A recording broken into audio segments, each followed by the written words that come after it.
자, 안녕하세요. 한국 역사 속에도 이런 진기한 이야기가 있다라는 것을 이야기해 주는 붓다로드 삼국유사편에 오신 것을 환영합니다. 여러분들께 오늘 말씀드릴 이야기는 사실 원성왕에 대한 이야기예요. 그러니까는 신라가 삼국 통일할 때까지의 어떠한 그 시대가 있었고, 그래서 그거를 어떻게 보면 그게 이제 상대 신라가 되는 거고, 그리고 태종무열한 김춘추부터 이제 중대, 그래서 무열한계가 계속 내려오다가 이 하대 쪽에 오면 해공왕을 끝으로 해서 이제 김춘추 계열이 끝나고 갑자기 뜬금없는 내무란 계열, 이게 뭔가 싶은 변화가 일어나요. 그리고 이 뒤에 이제 또 맨 마지막에 신라가 끝날 때쯤 되면 또 이게 뭔가 싶은 사건이 또 벌어집니다. 그게 이제 박씨가 왕이 되는 3대에 걸쳐서 박씨가 왕이 되는 박씨가 언제적 박씨인데 지금 이게 한 50대 내려가다가 갑자기 박씨가 나오면 이게 되냐고. 그런데 그런 진기한 일이 실제로 이루어집니다. 그래서 이제 한번 이렇게 변화될 때, 그래서 태종무열한 김춘추계가 계속 쭉 하다가 내무랑이 된다는 얘기는, 내무랑은 저 위에니까 그냥 김씨 중에서 완전히 다른 사람. 그러니까 우리식으로 지금 생각하면 어떤 거 생각하시면 되면 뭐 철종 뭐 이렇게 뭐 왕족이 아닌 건 아닌데 그것도 왕족인가 싶은 정도로 물론 상황은 완전히 다릅니다. 철종 같은 경우는 완전히 이렇게 밖에 나가 있는 사람이고, 여기에는 내무랑계는 아닌데, 내무랑의 혈족은 아닌데 계속해서 왕실에 굉장히 높은 지위에 있었던 사람들인 거죠. 그래서 이제 이렇게 어떻게 보면 저걸 정변이라고 해야 되는지 뭐라고 해야 되는지 모르는, 아무튼 그런 사건들에 의해서 혈통이 바뀌게 되는, 그래서 여기서부터 이제 하대 신라, 그래서 상대, 중대, 하대. 상대는 김춘추 이전에, 태종 무열왕 이전까지를 상대, 그 다음에 김춘추계가 계속 내려온 데를 중대, 그리고 김춘추계가 끝나고 이제 신라 망할 때까지를 하대, 이렇게 혈통적으로 구분한다고 보시면 돼요. 그리고 하대로 가면 완전히 이제 복잡한 상황이 펼쳐져요. 그리고 하대로 갈 때 나타나는 이 내무란계가 다시 등장하는 것도 사실은 복잡한 겁니다. 복잡한 상황이 아니면 혈통이 저렇게 바뀌겠어요? 그래서 그 얘기. 근데 이 얘기를 제가 지금 벌써 몇 번째 했었어요. 그런데 또 할 겁니다. 또 할 겁니다. 해공왕이라는 약간 여성틱한 왕이 있었고, 이 왕이 또 아들이 없어요. 여성틱해서 그런 건지 어쩌는지는 모르겠는데, 우리나라에 저는 여성틱한 왕이 공민왕이 한 명 더 있었는데, 거기는 뭐 임신이 됐다가 뭐 임신 과정에서 노공주가 죽고 뭐 이런 얘기가 나오는 걸로 봐서는 뭐 그렇게까지는 아닌 것 같고, 아무튼 이쪽은 뭐 자식이 없으니까 이제 계속 이렇게 주변 사람들이 난가 싶은 거죠. 그리고 이걸 또 이해해야 되는 게 뭐가 있냐면, 귀족 제도는 조선하고는 완전히 달라요. 그래서 귀족은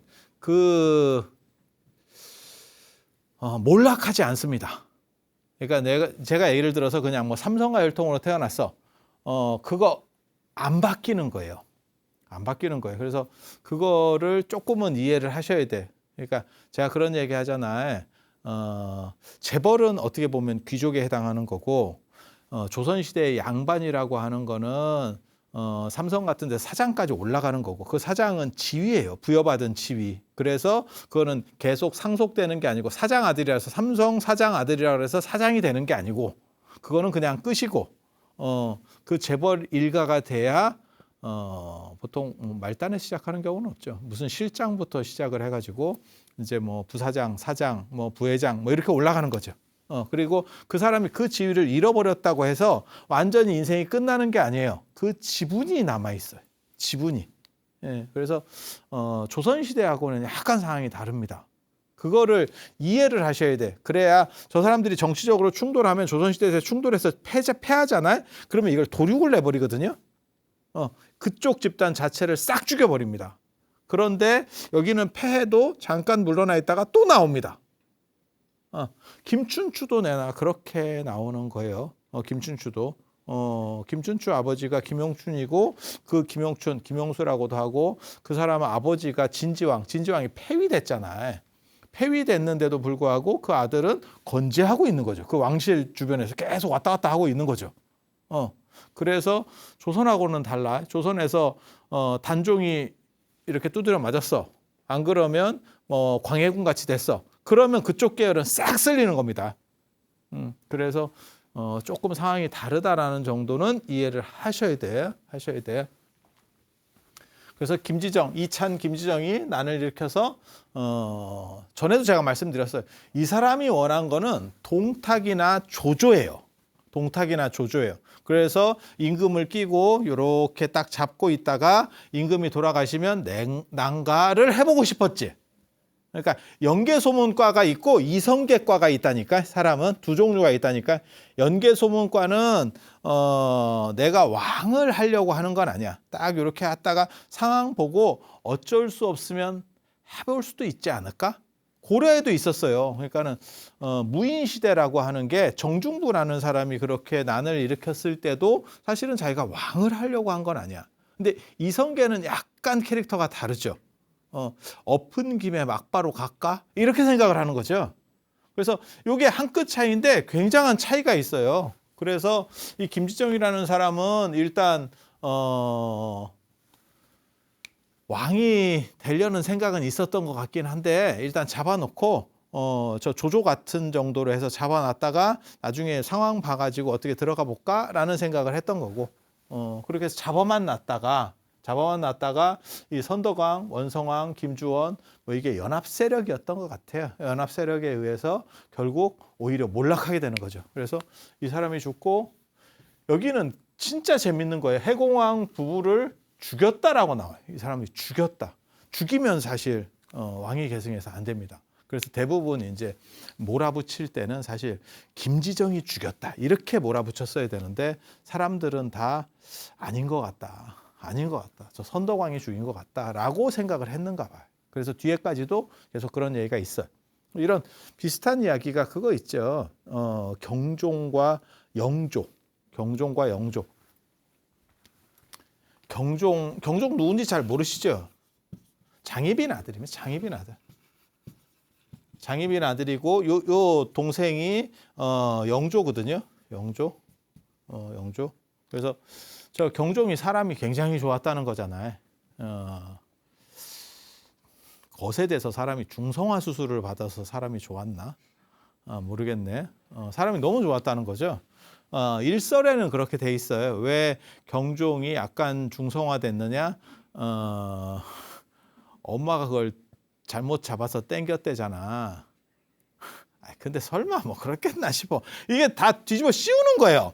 역사가 이긴 쪽에서 쓰기 때문에 다 뒤집어 씌우는 거예요. 그러니까 경종의 문제는 사실 장희빈 때문이야. 이렇게까지 이제 뒤집어 씌우는 거예요. 근데 아무리 그래도 그걸 잡아서 땡기겠나 싶어. 그렇게 해서 뭐 안 죽으려고 뭐 하는 과정에서 저거를 잡아 당기는 바람에 애가 달고는 있는데 기능이 안 됐다. 뭐 이래 가지고 애를 못 낳았다. 뭐 이렇게 약을 파는 거예요. 이긴 쪽에서 영조 쪽에서 그래서 저쪽 영조 세력들이 뭐라고 얘기하냐면 경종이 젊은데도 불구하고 영조를 세제로 놓는 거죠. 세자는 아들이고 이건 동생이니까 세제. 그래서 연인군 뭐 이렇게 해서 이제 연인군을 세제로다가 책봉을 하는 것까지 가는데 보통 같으면 저게 이제 경종이 좀 독한 사람 같으면 영조를 죽였어야 됩니다. 죽이면 사실 사건이 굉장히 깨끗해지는데 착하니까 이복 동생이라도 내 동생인데를 시전한 거야. 이게 저도 역사를 공부하면서 그런 생각 많이 하거든요. 진짜 역사에 정의가 있나? 어떤 때는 양보해주면 상대가 감화가 돼서 잘해. 그런데 양보해줬는데 상대 입장에서는 저 사람이 알고 있네? 이러면서 더 위험하다고 생각하는 거야. 그러니까 영모가 나도 그런 경우가 있어요. 영모가 났는데 영모가 난 걸 내가 충분히 알고 있어. 네가 영모 일으키는 걸 알고 있어. 그런데 조심해. 이렇게 하면 고마워하는 경우도 있고, 야, 저게 마음 어떻게 바뀌어갖고 나를 죽일지 모르겠는데, 그래서 더 독이 올라서 달려드는 경우도 있어요. 그래서 이게 도대체 뭐가 맞는지 저도 잘 모르겠어. 도대체 무슨 업보가 꼬여 있어서 저렇게 되는지. 그래서 경종은 사람이 참 좋고 어질고 자기 동생을 끝까지 보호해요. 자기 옆에 자기 측근들이 영조를 죽여라라고 얘기하는데, 연인군 죽여라라고 얘기하는데 끝까지 보호해서 쟤는 내 동생 하다가 자기가 갔지. 자기가 갔지. 그 관계 그냥 갔다도 있고, 그냥 갔다는 썰이 그냥 저 영조 쪽에서 주장하는 거고, 근데 사람들은 뭐라고 얘기하냐면 맨 마지막에 죽기 전에 왕을 만나고 왕이 위독해지는 상황에 촉발되는 게 그때 만난 사람이 영조예요. 영조예요. 그리고 그때 뭐 게장국을 갖다 줬다는 거죠. 그게 유명한 게장국 사건이거든. 그걸 먹고 사람이 이제 뒤집어지는데 그래서 거기다가 뭐 탄 거 아니냐 라는 얘기가 야사에도 계속 나오고 민간에 돌아다니고 있었는가 봐. 그러니까 그것 때문에 영조가 스트레스를 계속 받거든요. 왕이 되고 난 뒤에도 형을 죽이고 자기가 형을 죽이고 왕이 됐다 라고 하는 것 때문에 엄청나게 스트레스를 받는데 어느 게 맞는지는 몰라. 근데 정황상 뭔가 작업을 했을 확률은 굉장히 높아. 왜냐하면 이익 보는 주체가 언제나 작업하기 마련이거든요. 아니, 운이 좋아서 그냥 그렇게 했는데 우연치 않게 되는 경우도 있는데 그건 알 수가 없어. 이게 지금. 그래서 그런 정도 상황이라고 보면 되고, 여기도 마찬가지예요. 선덕왕이 죽였는지 알 수 없어. 하지만 정황상 선덕왕 쪽에서 죽인 것 같아. 그러니까 저희가 계속 나오고 결국 삼국유사 같은 데도 선덕왕이 보냈다더라. 이런 얘기가 나오는 거예요. 삼국유사나 삼국사기나 이런 데까지도 나오는 거야. 조선이 안 망한 상황에서 역사가 쓰였기 때문에 저게 영조 입장에서 역사가 가고 있었던 거고, 사실은 고려시대 때 신라 역사를 쓰고 있으면 굳이 커버를 쳐줄 필요가 없지. 왕조가 바뀌었으니까. 그래서 상황이 또 다르게 나오는 거예요. 그래서 아무튼 선덕왕 쪽에서 죽였대. 김지정의 난을 제거하는 과정에서 해공왕 부부를 다 날렸대. 그래서 선덕왕이 왕이 되고, 그 다음에 37대, 38대가 이제 원성왕이 되는데, 요 두 사람은 내무란계예요. 17대를 계승했다는 거예요. 그러니까 20대가 떨어져 있으니까 이게 누구 자식인지 알게 뭐 20대가 떨어졌다고 생각을 해봐. 대수로.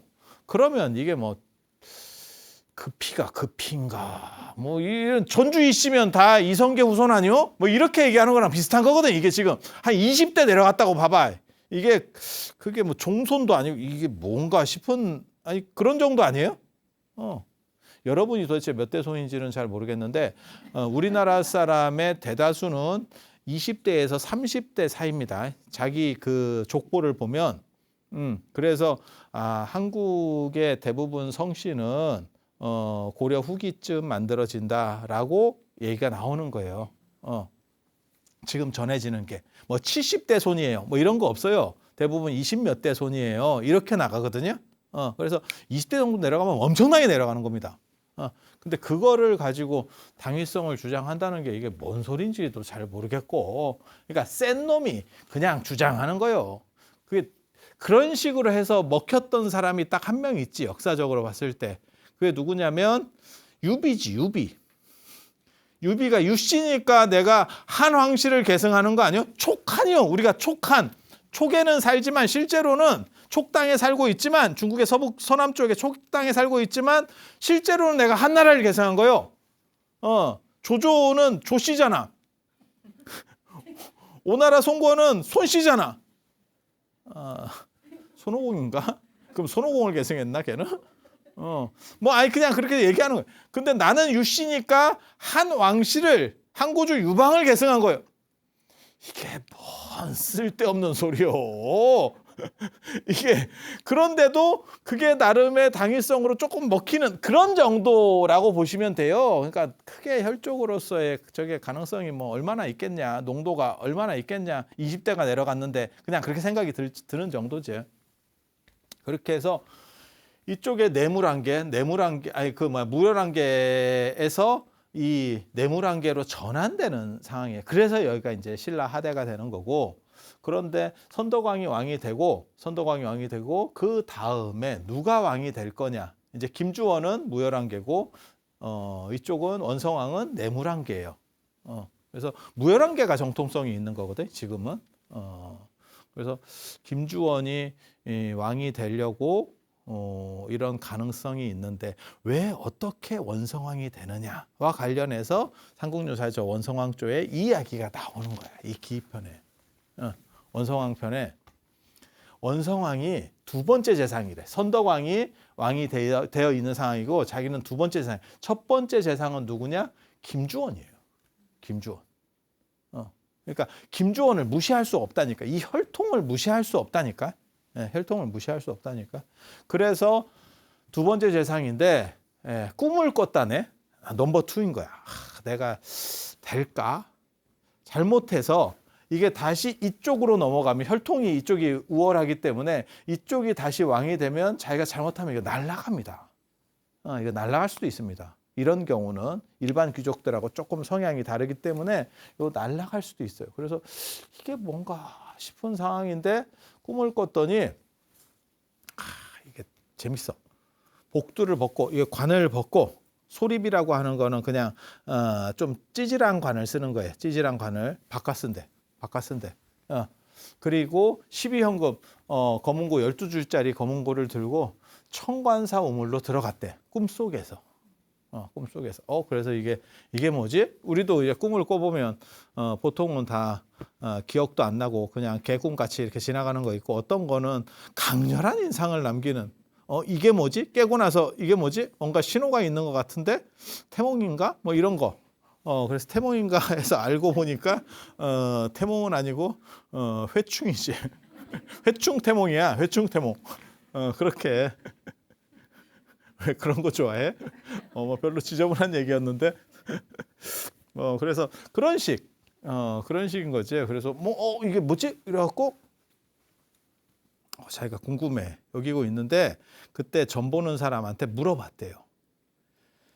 제가 요즘 들어서 그런 얘기를 굉장히 많이 하는데 이게 굉장히 재밌는 얘기거든요. 사람들은 과학이 발전하고 합리성으로 치닫게 되면 이게 점점점 이렇게 문화적으로 발전해 가면 신비적인 게 사라질 거라고 생각하거든요. 그런데 실제로는 정반대입니다. 그래서 이 주술성이라는 게 두 가지 측면이 있어요. 주술성이라는 게. 하나는 원시적인 미개함에서 오는 주술이에요. 미개함에서 오는 주술. 인간들이 문화적으로 너무 약하고 뭐 별거 없으니까 그냥 강자가 나를 도와줄 거야.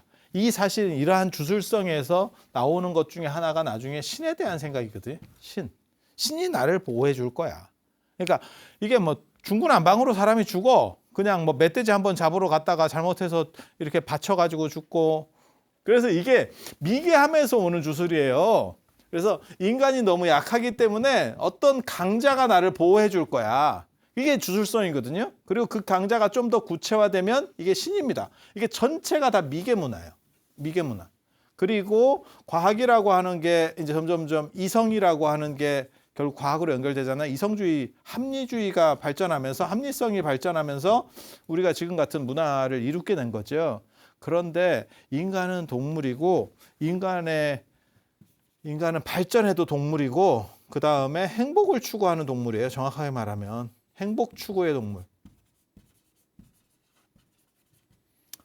그래서 합리성만 갖고 못 산다니까. 합리성만 가지고. 특히 대도시가 만들어지고 콘크리트로 상징되는 규격화가 이루어지면 그게 사람으로 하여금 답답함을 초래합니다. 왜 그런 거 있잖아. 예를 들어서 내가 월급이 100만 원이야. 다음 달에도 100만 원. 다음 달 이러면 계속 이렇게 가잖아요. 답답하잖아. 그러면 올려주면 덜 답답한 거냐? 안 그래요. 예를 들어서 첫 달엔 100만 원, 둘째 달에 200만 원, 셋째 달에 300만 원 이렇게 올라가기도 어렵지만 이렇게 올라간다고 100만 원씩 베팅을 해서 올라간다고 생각해봐. 그렇게 더 줘. 누가 나를. 그럼 엄청나게 좋지. 100만 원씩 늘어나잖아.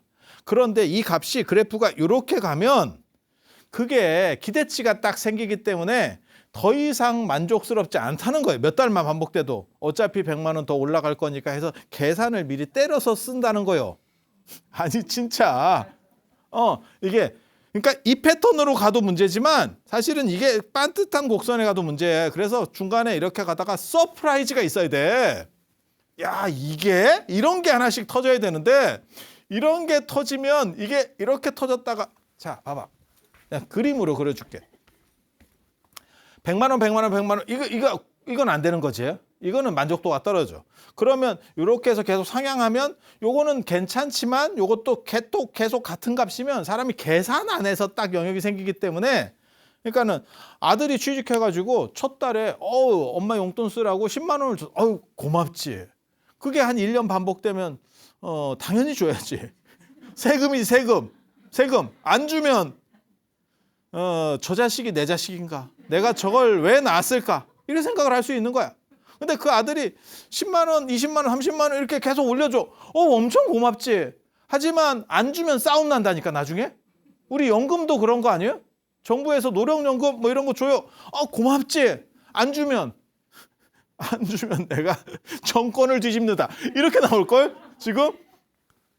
그래서 이렇게 가면 이것도 재미가 없다니까. 익숙해지면 계산이 되기 때문에. 그 중간중간에 이렇게 한 마디씩 터져줘야 되는데 야, 이걸 터트리고 이렇게 갔다가 이걸 터트리고 이렇게 인생이 가면 행복하지. 근데 너무 올라가면 한 번 정도는 떨어질 거라는 생각이 안 들어? 떨어지면 난리 난다. 이거 이제 상황이. 그래서 이게 참 인생이라는 게 묘한 거야. 묘한 거. 그래서 이거나 이걸로는 이게 합리성이거든요. 행복하지 않아요. 그래서 또 다른 행복 추구가 있고 그게 현대적 주술이에요. 저는 이걸 이제 신주술이라고 하는데 새로운 주술.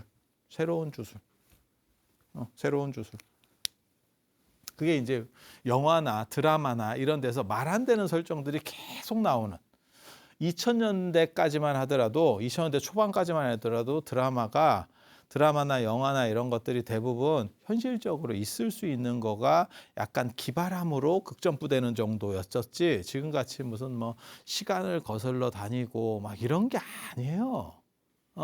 이런 식 주제들이 나오지 않았었다고. 근데 지금은 말 안 되는 게 훨씬 많아.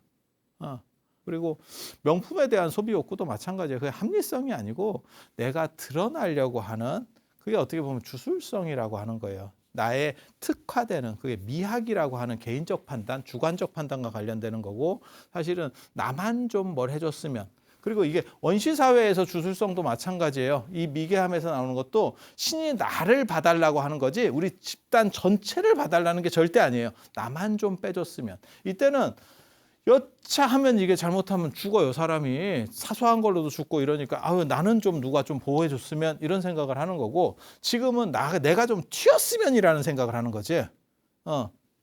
그러니까 신이 나를 보호해줘요가 아니고 좀 특히 SNS가 지금 강조되면서 그게 더 심화됐죠. 그래서 SNS를 통해서 사람들의 불행의 강도가 높아졌다라고 하는 거잖아요. 누구는 자꾸 뭐 명품을 사서 가방에 이렇게 들고 있는 거 사진 올리고 그 다음에 밥 먹는 거 이렇게 찍어갖고 올리고 나 이런 거 해요. 뭐 이렇게 계속 그런 사진만 찍어서 올리니까 상대적 박탈감이 드는 거죠. 집안에서 내후관이 앉아가지고 대충 먹고 있는데 이렇게 뚜껑 열었다 닫았다 하고 있는데 이거 덜어놓기도 귀찮아가지고 그걸 뭘 덜어먹냐? 그냥 거기서 열어서 먹으면 되지. 이게 돌렸다 이렇게 열었다 닫았다 하고 이게 다시 쌓여가지고 다시 들어갔다가 나왔다 이러고 있는데 어떤 놈이 이렇게 채려놓은 거 이렇게 화려하게 채려놓은 걸로 가지고 나 이거 쓸고 있어요 뭐 이러면 저놈을 쓸어야 되나 이런 생각이 드는 거지. 아니 그게 인간이라니까요. 그래서 그게 상실감과 박탈감으로 나오는 거죠. 그리고 그런 것들이 사실은 어떤 의미에서 주술성이라니까요. 그게 개인 미학 주술 이게 연결이 돼 있어요. 개인성 튀려고 하는 거. 그다음에 이게 미학적 판단이거든요. 사실 명품이라든지 사치품 안 그러면 어떤 특수한 것들은 전부 미학적 가치예요. 그게 합리적 가치 절대 아닙니다. 가성비로 가는 거 아닙니다. 예. 예. 그리고 이런 것들, 이런 심리 구조가 사실은 주술성과 연결돼 있어요. 그래서 지금 말 안 되는 이야기들이 주변에 계속 나오고 있는 거죠. 영화나 드라마나 이런 데서 웹툰 뭐 할 거 없이 계속 다 말 안 되는 주제들이에요. 그래서 이런 게 범람하는 게 뭐냐면 틀에 갇혀서 더 이상 움직일 수가 없어. 그러니까 예전에 개발 시대에는 내가 어느 정도만 하면 이렇게 하다가 이게 점프가 됐는데 지금은 점프할 수가 없다니까. 그냥 계속 이렇게 가거나 이렇게 가면 이렇게 가는 것만 해도 이게 감사한 거예요. 이게 진짜 엄청나게 감사한 거예요. 대부분은 이렇게 가거나 안 그러면 여기서 조금 2도, 3도 각도로다가 이렇게 움직이는 거죠. 이게 보통 사람의 삶이고 이 정도면 이게 떡상하는 거죠. 그런데 개발 시대, 뭐 70년대, 80년대 이게 가능했잖아요. 여러분도 그거를 경험을 여기 조금 연세 드신 분들 경험해 봤잖아. 남편이 월급 받는 거 필요 없어. 왜? 내가 아파트를 몇 번 옮겼더니 그 남편이 10년 벌 걸 내가 모았다니까.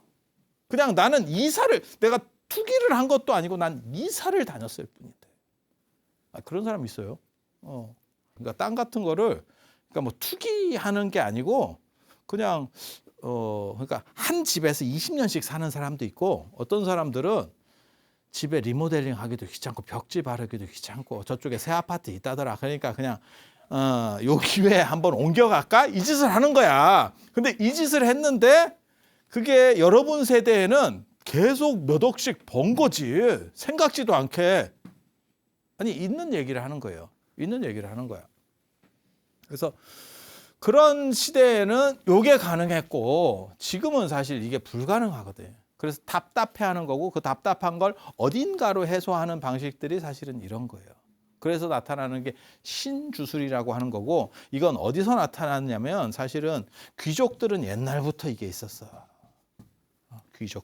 귀족들한테는. 제가 황제나 이런 사람들 기록을 또 많이 보잖아.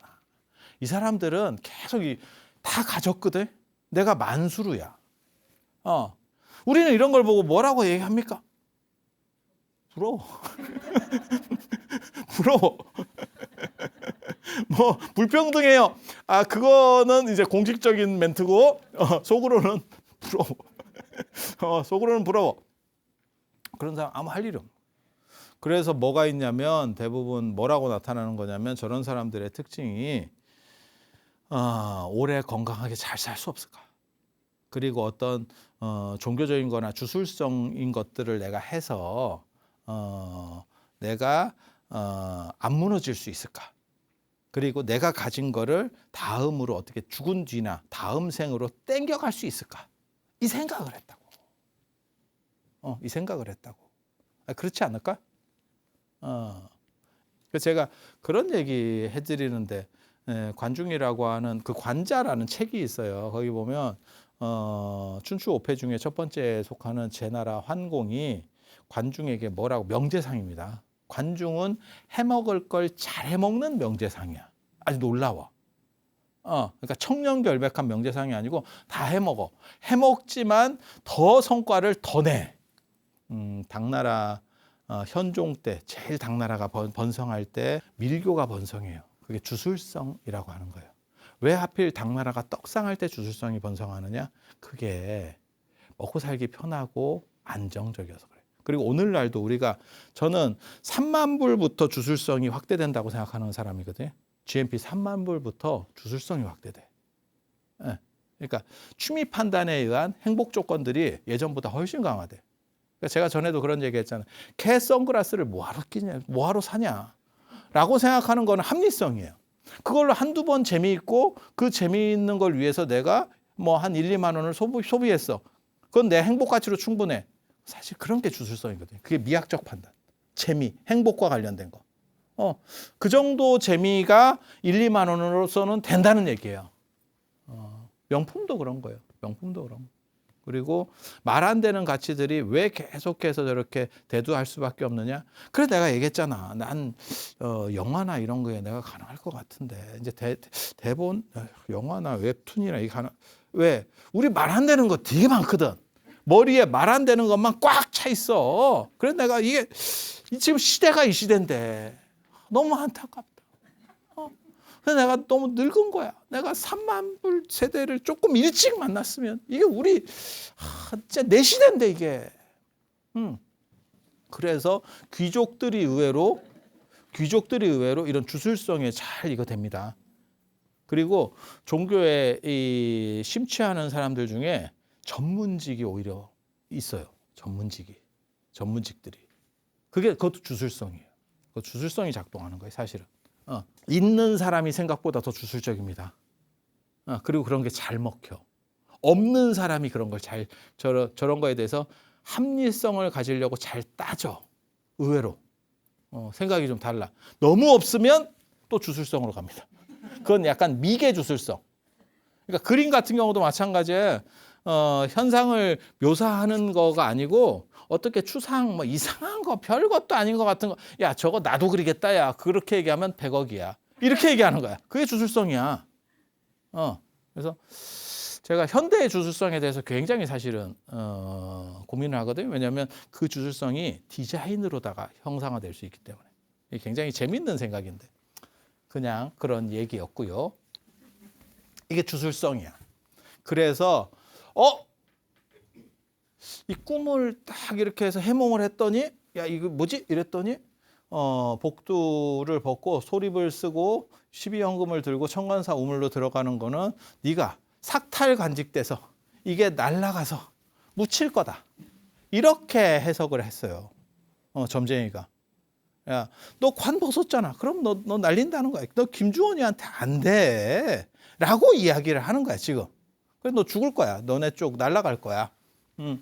라고 했는데 아찬 여사님이 뭐라고 하냐면 나를 잊지 않으면 내가 해석을 다시 해주겠다. 딱 이렇게 나오거든. 너가 왕이 되면 나를 기억해라. 이 조건으로.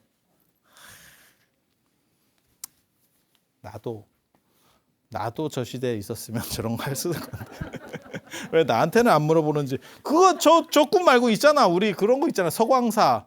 왕이 될 거를 풀었다 그래서 풀석에다가 왕이거든. 그래서 서광사, 안변의 서광사. 그게 이성계가 그 석가래 3개 이렇게 짊어지고 나오는 꿈을 꾸고 집에 불이 나가지고 이러는데 석가래 3개 짊어지고 나오는 꿈을 꾸고 그 무학대사한테 물어봤다는 거야. 딴 사람한테 물어보면 야 네가 집이 눌렸잖아. 그러니까 너 짜부돼서 죽을 거야. 이렇게 해석할 수도 있거든.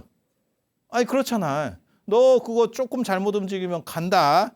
너 다른 쪽 파한테 너 갈 거야. 이렇게 생각할 수도 있는 거고. 그런데 무학대사가 이렇게 딱 석가래 3개는 이렇게 해서 너가 있으니까 임금왕자야. 그런가? 이게 만약에 지금 한글 전용 세대에 살았으면 참 골치 아프지. 이거 왕자를 하기는 굉장히 어렵지. 예전에 그런 거 있었잖아. 운동 열심히 해서 왕자가 생겼어요. 그럴 때 한글 왕자. 한글 왕자. 여러분도 있잖아. 이렇게 큰 거 원 하나 있잖아. 원. 그게 왕자 새겨지고 있는 거야. 한글이 한글. 그게 한문 왕자가 아니고 한글 왕자가 새겨지는 거지. 이렇게 크게. 여러분 바깥 양반 이렇게 보시면 그 왕이 돼가고 있어. 이렇게. 왕이야 왕. 배에 왕 있는 사람들하고 살아서 좋겠어. 그래서 그렇게 이 아찬 여삼이 뭐라고 얘기했냐면 이 복두를 벗고 당신 관을 벗고 새로운 관을 쓴다는 거는 그거는 왕의 관이다. 왕의 관이다. 그리고 그것이 약간 이렇게 없어 보이는 거는 그건 백성들과 함께 하기 때문에 이렇게 약을 팔아요. 이게 진짜 아사모리한 얘기요. 그리고 12현금을 들었다는 거는 12줄 들었다는 거는 당신이 왕이 됐을 때 당신 후손이 12대까지 내려간다는 뜻이에요. 왕으로 12대까지 내려간다는 뜻이다. 실제로 그렇게 비슷하게 내려가요. 그 신라 왕계를 보면 비슷하게 내려가. 그렇게 하는 거고, 그다음에 천관사, 저 우물이라는 게 재생의 공간이거든요. 언제나 그렇게 재생, 다른 또 다른 공간으로 초월해서 넘어가는. 그래서 고구려 고분벽화도 고구려 고분을 보면 우물 형상이에요. 우물 형상. 그래서 그게 신들의 세계, 하늘의 별로다가 넘어가는 어떻게 보면 또 다른 세계로 시간 이동을 하는. 아니면 공간 이동을 하는 그런 초월적 공간이에요. 그러니까 우물하고 동굴은 그걸 통과하면 또 다른 세계가 나온다. 이렇게 생각하시면 돼요. 그게 거의 전 세계에서 공통의 상징이에요. 공통의 상징 중에 하나예요.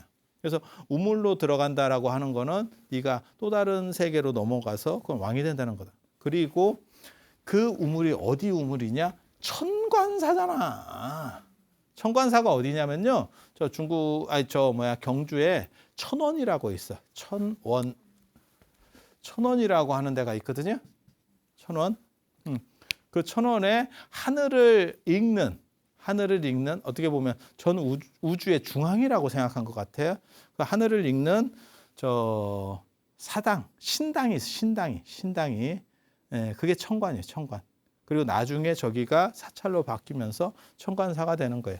예전에 그 선덕여왕 보면 미실이라고 하는 여자가 나오는데 그게 천관녀예요. 저 천관사 무당입니다.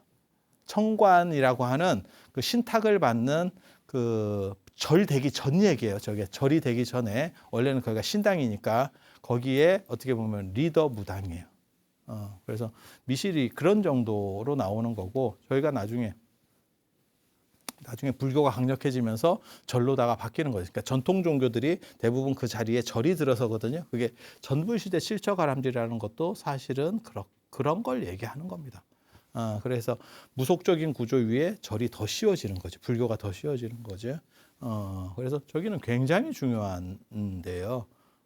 지금 저도 저번에 가봤지만 좀 안타깝던데 더 크게 해서 어떻게 보면 우주의 중심이라는 거를 알렸으면 좋겠는데 그게 좀 안 돼서 그래서 하필 저기 천관사로 들어가잖아 라고 하는 이야기는 무속적인 정통성과 불교적인 정통성을 네가 다 안는 우주의 중앙 임금이죠.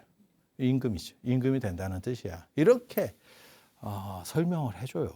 그리고 저 천관사에 있었던 여자 무당하고 바람이 난 게 나중에 이제 요거보다 연대가 훨씬 앞서가는 이야기예요. 이제 김유신이죠. 김유신과 천관녀의 사랑 이런 거 들어봤잖아. 못 들어봤으면 말고 예전에 제가 설명을 해줬는데 못 들어봤으면 그거 다시 보기로 해봐. 그래서 그렇게 얘기하니까 야 주원이 있는데 김주원이 있는데 그게 내 위에 직급인데 같은 재상이라도 김주원이 1번 재상이고 내가 2번 재상인데 야 어떻게 주원이 있는데 내가 어떻게 왕이 되겠냐 이렇게 얘기를 했다는 거예요. 야 그 되냐? 내가 쟤한테 밀릴 것 같은데? 이러니까 진짜 웃기는 얘기를 한다니까. 북천의 신에게 제사해라. 이게 뭔 쌉소리야.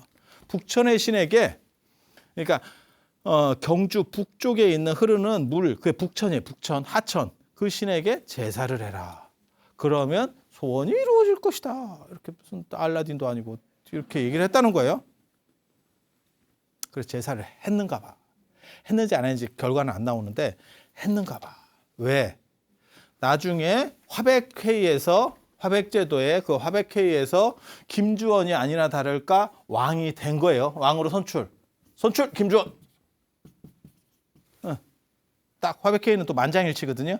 화백회의에서 만장일치 아닌 경우가 딱 한 번 있었는데 그거는 나중에 경순한 김부가 왕건에게 나라를 귀부시키겠습니다 했을 때 다수결 한 번 했었고 그 나머지는 전부 만장일치거든요. 김주원 만장일치 이래가지고 왕이 됐어. 이 선덕왕이 죽고 나서. 그래서 만장일치 선출됐는데 김주원이 하필 북천 위쪽에 살아서 내려가려고 임명장 받으러 내려가려고 할 때 북천에 물이 불어서 못 내려갔다는 거잖아요. 그때 내가 전에 설명을 해줬는데 이거를 북천에 물이 불어서 못 내려갔대. 그거 물 빠질 때까지 하루 이틀 기다린 거야. 그 사이에 김경신이 뒤치기를 해가지고 사람을 모아서 북천물 빠지기 전에 상황을 반전시켜서 자기가 다시 재선출이 됐어요. 그래서 원성왕이 되는 거예요. 원성왕이 되는 거예요. 그래서 여기서 알 수 있는 건 뭐냐? 북천은 영험하다. 그리고 저 북천 때문에 왕이 못된 김주원은 나중에 자기 외가가 그쪽이다라고 하는 썰도 있는데 정확하지는 잘 않아요. 그래서 그게 강릉 쪽이거든요. 그래서 강릉 쪽으로 가서 그때가 구주 오소경 할 때 보면 명주군이에요. 그래서 명주군왕에 책봉된다라는 이야기가 여지승남, 동국여지승남에 나옵니다. 그리고 그렇지만 그 김주원계가 완전히 끝난 게 아니고 사실은 그 김주원의 후손들은 경주에서 또 재상 자리도 해요. 그러니까 저렇게 해서 충돌해서 한번 밀려났으면 끝나는 거 아닙니까? 귀족제를 이해해야 된다라고 하는 게 그거예요. 그러니까 혈통 자체가 높기 때문에 죽이지 않아요. 쉽게 죽이지 않아. 그래서 카드 돌려막기를 하는 거예요. 이게 지금 쓸 사람이 별로 없어. 그러니까 능력제하고는 다른 거예요. 조선시대 관직하고는 완전히 다른 거야. 그래서 계속 그 근처에서 포진하고 있다더라. 라는 정도 이해를 하시고. 그래서 오늘 이야기의 핵심은 뭐냐? 경주의 북천이 생각보다 영험하다. 북천이 왕을 바꿨다. 그리고 꿈해몽은 야 저렇게 하는 거구나. 그렇게 해서 원성왕이 왕이 되고 원성왕계가 쭉 내려갔고 저 해몽을 해줬던 여삼이라고 하는 사람은 한몫 단단히 잡았대. 야, 저거는 진짜 내가 왕이라도 저거는 진짜 챙겨줘야지. 예. 정조로 말하면 홍구경이다. 홍구경. 1등 공신. 세조로 말하면 한명회고. 아니 그렇지 않아요? 그래서 지들끼리 잘 해먹었다더라. 북천의 신을 매수해서 지들이 잘 해먹었다더라 라고 하는 걸로 오늘 이야기를 끝내고 다음 시간에는 저 밑에 경문왕 이야기 48대 경문왕 이야기 그 중간에는 좀 별로 재밌는 사람이 없어요. 그래서 삼국유사에 나오는 기편에 나오는 48대 경문왕 이야기 해드리도록 하겠습니다. 그 경문왕이 누구냐? 여러분이 알고 있는 사람입니다. 임금님 귀는 당나귀 귀다. 그 임금님 귀에 당나귀 귀를 가졌던 그 엘프 귀를 가졌던 게 경문왕이에요. 경문왕. 그래서 그 이야기 다 한 번씩 들어봤지만 그게 진짜 역사에 나오는 이야기라고 하는 그 이야기를 해드릴 수 있도록 해드리겠습니다.